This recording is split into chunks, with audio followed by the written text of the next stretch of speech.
Hello বন্ধুরা, সবাই কেমন আছো? আজকে আমাদের গন্তব্য খিদিরপুরে জগন্নাথ দেবের মন্দির এবং সেখান থেকে চিড়িয়াখানা। তাই সকাল সকাল তাড়াতাড়ি গাড়ি নিয়ে বেরিয়ে পড়েছি।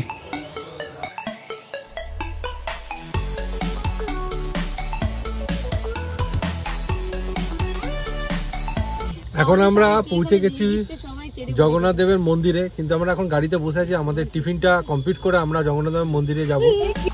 জগন্নাথ মন্দির কলকাতা খিদিরপুর বন্দরের উপকূলে কলকাতা পৌরসভার 108 নম্বর ওয়ার্ডে 2002 খ্রিস্টাব্দে প্রতিষ্ঠিত হয়।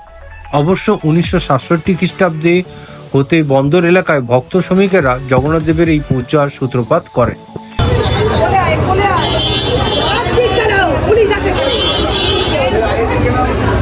এখন আমরা এসে পৌঁছে গেছি জগন্নাথ দেবের মন্দিরে। পেছন দিকে আমরা যেটা দেখতে পাচ্ছি এটাই হচ্ছে সেই মন্দির, আর এইটা হলো সেই জগন্নাথ দেবের মন্দিরের এন্ট্রান্সটা, যেখানে আমরা ঢুকেছি। এদিকে সব জায়গা আছে যেখানে সবাই সব জিনিসপত্র রাখছে।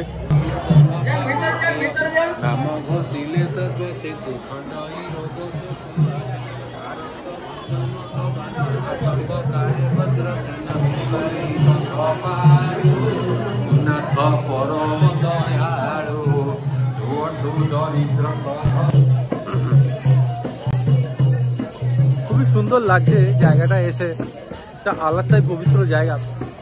এত সুন্দর জায়গা যে আমাদের কলকাতার মধ্যে আছে আমরা জানতেই পারি।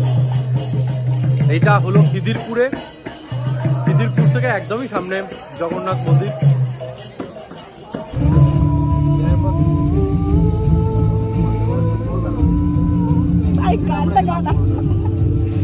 আলিপুর চিড়িয়াখানা ভারতের একটি প্রাচীনতম বিধিবদ্ধ চিড়িয়াখানা এবং কলকাতার একটি প্রধান পর্যটন কেন্দ্র। 1976 সালে এই চিড়িয়াখানাটি প্রতিষ্ঠিত হয়। এর আয়তন 45 একর। এটা হলো টিকিট কাউন্টার চিড়িয়াখানা, আর এই ভেতরে জায়গাটা সবাই যাচ্ছে। আমরা লাইন দিচ্ছি, লাইনে টিকিটটা দেখে ভিতরে দিকে ঢুকবো। আর এই সেই বিশাল লাইন। আমরা অনলাইনে টিকিটটা কাটলাম, আমরা জানি না বলে, কিন্তু এসে দেখছি একটা লাইন নেই, এখানে পুরো ফাঁকা।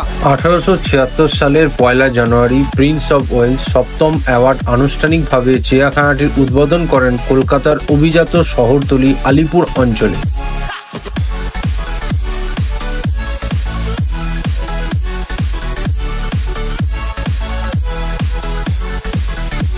আমরা চিড়িয়াখানার মধ্যে ঢুকে গেছি।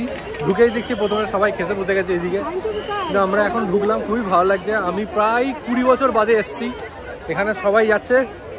মিথুন কাকিমার এদিক দিয়ে যাচ্ছে, কেমন লাগছে? ভীষণ ভালো। আমি তো এই জানুয়ারি মাসেই চিড়িয়াখানায় ঘুরে গেলাম, কি ভিড়, অসম্ভব ভিড়। 25 ডিসেম্বর লোকে বেরিয়ে গেছে রাস্তাতে, থাকবে না বাড়িতে কেউ। নীল সোনালী ম্যাকাও দক্ষিণ আমেরিকার আমাজন অরণ্যের ম্যাকাও গোত্রের সর্ববৃহৎ প্রজাতির একটি পাখি। এদের দেহের ঊর্ধ্বাংশের পালকগুলো নীল রঙের, কিন্তু নিম্নাংশের পালকগুলো হলুদাকৃতির কিংবা সোনালী বর্ণের। শুরুতেই আমাদের পাখির দর্শন হয়েছে। আমাদের যেসব রেয়ার পাখিগুলো আছে, ম্যাকাও, কাকাতুয়া, অনিয়র, এইসব পাখি আমরা দেখতে পাচ্ছি খাঁচার মধ্যে, বিভিন্ন রঙের, বিভিন্ন সাইজের।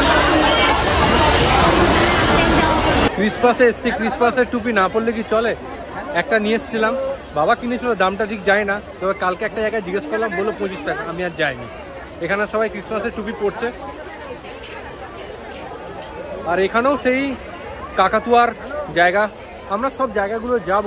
এখানে একটা পাখিরই জায়গা শুরু হয়ে যায়, একটা অন্যদিকে আছে, দেখবো আর কি কি পাই না পাই।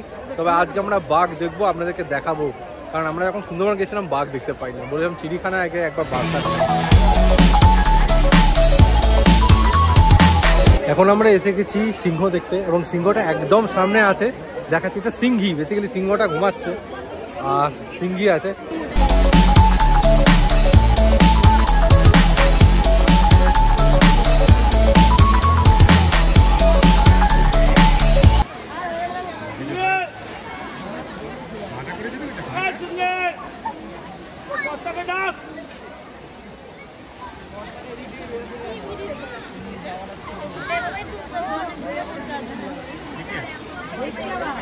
এটা তোল, হর্নবিল, হর্নবিলের ছবিটা তোল। এটা হ্যাঁ, হর্নবিল, হর্নবিল। খুব হর্নবিল হলো গ্রীষ্মমণ্ডলীয় এবং উপক্রান্তীয় আফ্রিকা, এশিয়া ও মেলানেশিয়ার পরিবারের অন্তর্ভুক্ত পাখি। এদের লম্বা নিচের দিকে বাঁকা ঠোঁট থাকে যা প্রায়ই উজ্জ্বল রঙের হয় এবং কখনো কখনো উপরের চলে শাসাঙ্কিত ক্যাসর থাকে। হর্নবিলের একটি 2 লম্বযুক্ত কিডনি থাকে। উট পাখি হলো বৃহৎ উড়ন্ত পাখি। 2টি জীবন্ত প্রজাতির স্বীকৃতি। সাধারণত উট পাখি যা সাব সাহারান আফ্রিকার বৃহৎ অঞ্চলে বাস করে।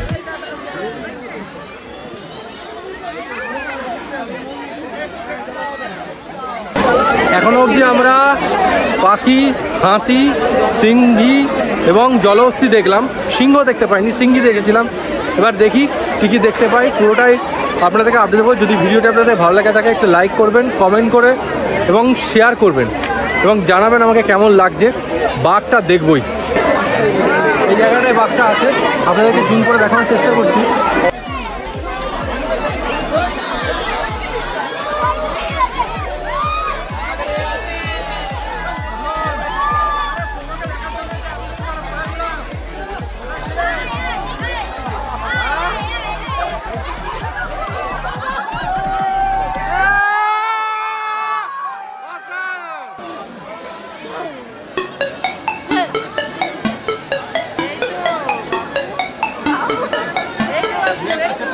ডিসেম্বর, ক্রিসমাস, তার জন্য এত ভিড় যে আমরা দাঁড়াতে পারছি না, এত জায়গা।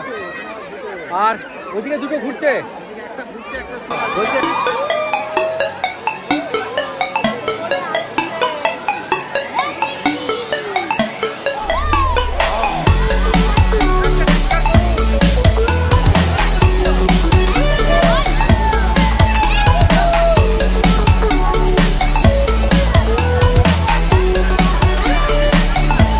এখানে আমরা দেখতে পাচ্ছি একটা ম্যাপ আছে। যদি আপনাদের চিড়িয়াখানাটা কোথায় কিভাবে যাব, কোথায় কি আছে না আছে বুঝতে প্রবলেম হয়, কোথায় বাঘ আছে, কোথায় সিংহ আছে, কোথায় কুমির আছে, তো এই ম্যাপটা দেখলে আপনারা ভালো করে বুঝতে পারবেন। ম্যাপের একটা ছবি আমি ভিডিওতে দিয়ে দিচ্ছি, যেটা আপনাদের বুঝতে সুবিধা হবে। তো তবুও যদি কোনো প্রবলেম হয় কমেন্টে লিখবেন, যতটা পারবো হেল্প করার চেষ্টা করব। বাট খুবই সুন্দর ওয়েদার, আর আমি প্রায় 20 বছর বাদে আসছি, আমার তা আরও সুন্দর লাগছে। এটা প্রথম বাঙালি সুপারিনটেন্ডেন্টের ছবি এবং তার চিহ্নটা দিয়েছে। আর এখানে কিছু পার্ক আছে, আপনাদেরকে দেখাচ্ছি, এই যে লেখা আছে। চিতা একটি বৃহৎ বিড়াল এবং স্থলচর প্রাণীদের মধ্যে দ্রুততম। এর পশম হালকা বাদামি থেকে ক্রিম সাদা ও ফ্যাকাশে বাদামি রঙে, যার ওপর সমানভাবে ব্যবধানযুক্ত ঘন কালো দাগ রয়েছে।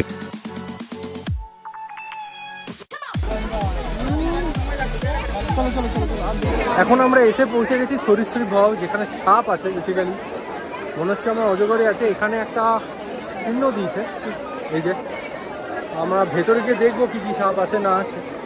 সবুজ অ্যানাকোন্ডা, যা জায়ান্টার অ্যানাকোন্ডা, পান্না অ্যানাকোন্ডা, সাধারণ অ্যানাকোন্ডা, সাধারণ জলের বোয়া অথবা দক্ষিণ সবুজ অ্যানাকোন্ডা নামেও পরিচিত, দক্ষিণ আমেরিকা এবং ক্যারিবিয়ান দ্বীপের ত্রিনিদাদে পাওয়া যায়। এটি অসাধারণ জলজ বোয়া প্রজাতি। এটি বিশ্বের বৃহত্তম ভারী এবং দ্বিতীয় বৃহত্তম। কুমির, যা প্রকৃত কুমির হলো বৃহৎ আধা জল সরীসৃপ যারা আফ্রিকা, এশিয়া, আমেরিকা এবং অস্ট্রেলিয়ার গ্রীষ্মমণ্ডলীয় অঞ্চলে বাস করে।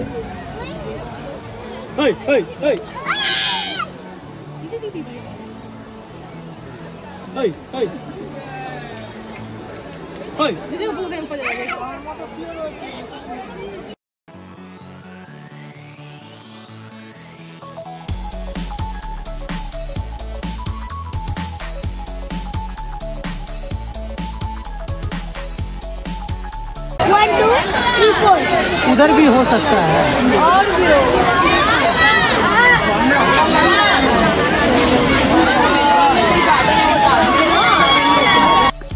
গ্রীষ্মকালীন আফ্রিকার বন এবং সাভানা অঞ্চলে বসবাসকারী গ্রেট অ্যাপেন একটি প্রজাতি।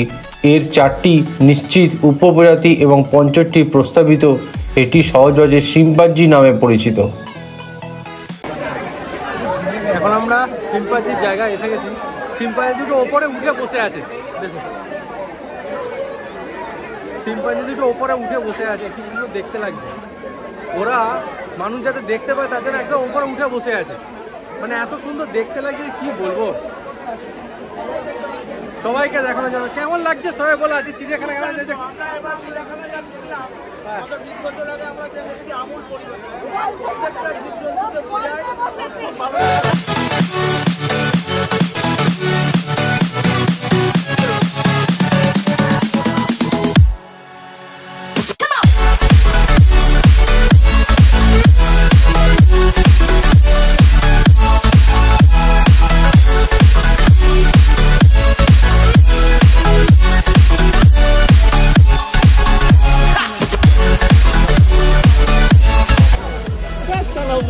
জিরাফ দেখতে এসেছিলাম আমরা, প্রথমে বাঘ দেখতে পেয়ে গেলাম, সাইডে খুব গর্জন করছিল, তারপরে দিকে এদিকে জিরাফ পেছন দিক করে দাঁড়িয়ে আছে।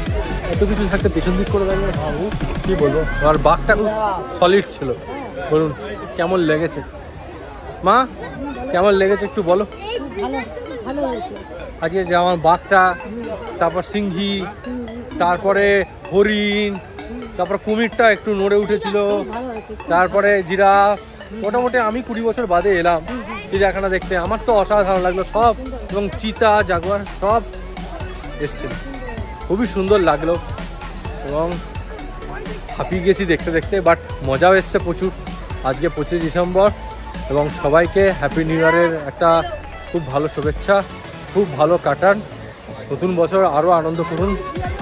দেখবো আরও নতুন ভিডিও নিয়ে আসার চেষ্টা করব। আর যদি ভালো ভিডিওটা ভালো লেগে থাকে একটা লাইক করুন, কমেন্ট, সাবস্ক্রাইব।